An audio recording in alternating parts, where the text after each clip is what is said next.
Қайырлы күн, құрметті Гүлшат кентінің тұрғындары. Сіздерде бүгін қоғамдық тыңдауларға жүздесіп отырып, өзім таныстырып ететін болсам, Гүлшат кентінің әкімі Расул Қасымхан Карминұлы. Қазақстан Республикасының экологиялық заңнамасына сәйкес Интегра Констракшн KZ жауапкершілігі шектеулі серіктестігінің Достық мойынты теміржол учаскесінің екінші жолдарын салу үшін пайдаланылатын Қарағанды облысының Ақтоғай ауданында орналасқан 6 учаскеде кен таралған пайдалы қазбаларды өндіру кезінде бұзылған жерлерді қалпына келтірудің жұмыс жобасы бойынша ашық жиналыс түрінде қоғамдық тыңдау өткізіледі. Қоғамдық тыңдау жергілікті атқарушы органдардың, мүдделі қоғамдық ұйымдардың, жергілікті тұрғындардың қатысуымен өткізіліп отыр.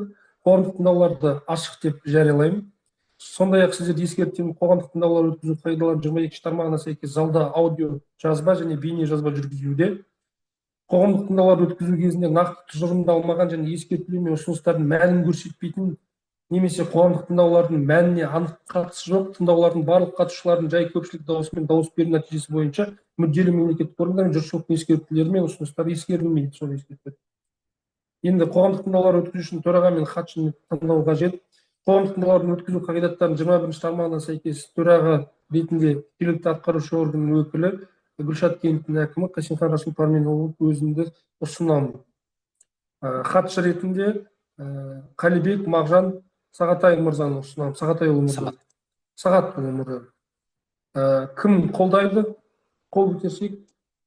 Кім қарсы? Қалыс қалған жоқ, оны қабылданды. Қоғамдық тыңдауларды мемлекеттік, яғни қазақ тілінде өткізуді ұсынамын. Кім қолдайды? Кім қарсы? Кім қалыс қалды? Жоқ. Онда қоғамдық тыңдаулар мемлекеттік тілде қазақ тілінде өткізетін болады. Күн тәртібінде Достық мойынты теміржол учаскесінің екінші жолдарын салу үшін пайдаланылатын Қарағанды облысының Ақтоғай ауданында орналасқан 6 учаскеде кен таралған пайдалы қазбаларды өндіру кезінде бұзылған жерлерді қалпына келтірудің жұмысы бойынша баяндамалады. Ашық жиналыстар арқылы қоғамдық тыңдаулар өткізу регламентін ұсынайын. Қоғамдық тыңдауларға қатысушылар тіркеп жатыр. Ұсынылатын регламент 10 минут. Келісілген уақытта тыңдаулардың ашылуы. Ұсынылатын регламент 5 минут бізде. Сөйлеушіге 10 минут. Баяндаманы талқылау 10 минут. Кім жақтайды? Қол көтерсеңіздер. Кім қарсы? Кім қалыс қалды? Онда қабылданды. Баяндаманы бастай берсеңіз болады. Саламатсыздар ма? Құрметті қоғамдық тыңдау қатысушылар. Бүгін жаңа айтып кеткендей, осы 6 учаскеде тегістеу, қалпына келтіру жұмыстарын жүргізу ретінде қоғамдық тыңдау өткізіп жатыр. Бұл жаңағы теміржол салуға қазылған 6 карьер, яғни соны рекультивация жұмыстары, былайша айтып кеткен кезде. Бұл жобаның тапсырыс берушісі Интегра Констракшн KZ жауапкершілігі шектеулі серіктестігі болып табылады. Кен өндіру жоспарын Жетісу жер қойнауы жауапкершілігі шектеулі серіктестік жасаған. Мен осы Жетісу жер қойнауында жетекші инженер-геолог маман ретінде жұмыс атқарамын. Осы 6 учаскеде ең жақын елді мекен Гүлшат елді мекені болып табылады. Сондықтан экологиялық заңнамаға сәйкес қоғамдық тыңдауды осында өткізіп жатырмыз. Бұл жерде айтып кететін жаңағы 6 карьер қазылған, 6 карьердің орнын қайттан тегістеу керек. Ол үшін ең бірінші техникалық рекультивация жұмыстары жүргізіледі. Одан кейін биологиялық рекультивация жұмыстары жүргізіледі. Техникалық рекультивация деген айтып кеткендей жаңағы карьердің борттарын тік болуына байланысты, соны кейін адам, жан-жануар, малдар, техника құлап кетпес үшін оны 10 градусқа дейін, суретте көріп отырғандарыңыздай, оны борттарын 10 градусқа дейін тегістеп, ол жерде үлкен бір сай сияқты жасап кетеді. Техникалық рекультивация біткеннен кейін оны жобада қарастырылған биологиялық рекультивациялау жұмыстары жасалады. Ол жұмыстарда жаңағы жергілікті осы жердің климатына, орайына байланысты қарастырып житняк деген өсімдік отырғызу жоспарланған. Ол жаңағы шөлге бәріне төзімді өсімдік болып табылады. Оны тыңайтқыш отырғызып, оны жаңағыдай сепкеннен кейін күту 2 жыл қарастырылған жобада. Бұл жерде осы яң алдымен ауаға әсер ететін осы қазу жұмыстары кезінде, тегістеу жұмыстары кезінде шаңдату жұмыстары немесе техниканың ауаны ластау жұмыстары атмосфераға кері әсер еткізеді. Және де қоқыстар болып табылады, қатты тұрмыстық қалдықтар. Оны жаңағы шашып тастамай, ауыз жабылатын контейнерға жинап, кейін оны келісімшартқа отырып, жаңағы қоқыс шығаратын органдармен соны шығаратын болады.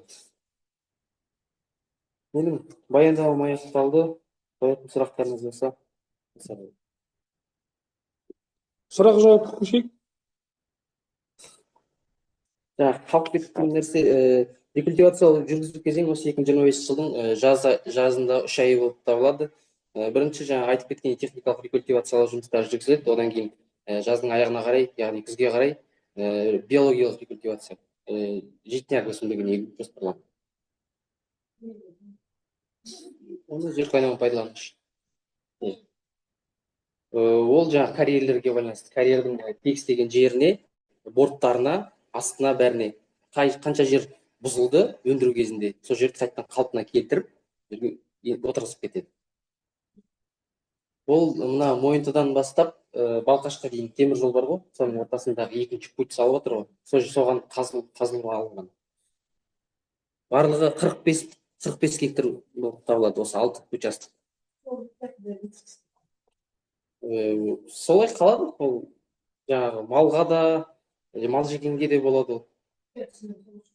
Әдейі өсімдік қабатын қайттан орнына қалпына келтіріп кетеді. Мемлекеттен жерді жаңағы жайылым ретінде алғандықтан жайылым ретінде қайтару керек.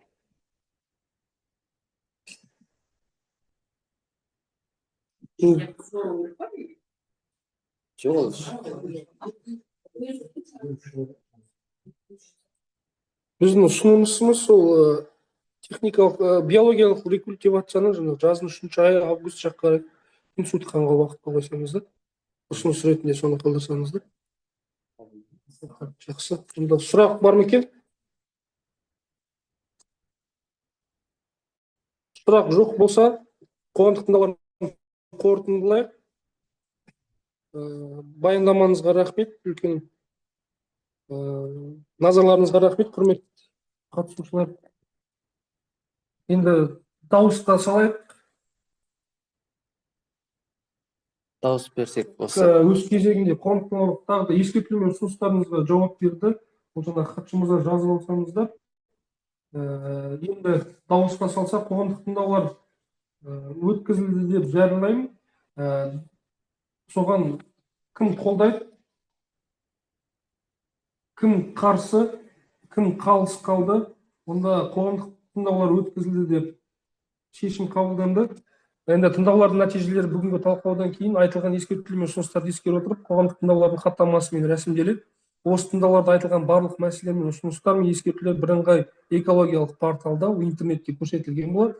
Қарағанды облысының табиғи ресурстар және табиғат пайдалану реттеу басқармасы мемлекеттік мекемесінің интернет ресурсына 2 жұмыс күні ішінде қоғамдық тыңдаулардың өткізу қағидаларын көрсетілген мерзімде біздің хаттамамыз жарияланатын болады. Жақсы, онда рахмет. Назарларыңызға рахмет. Қоғамдық тыңдау аяқталды.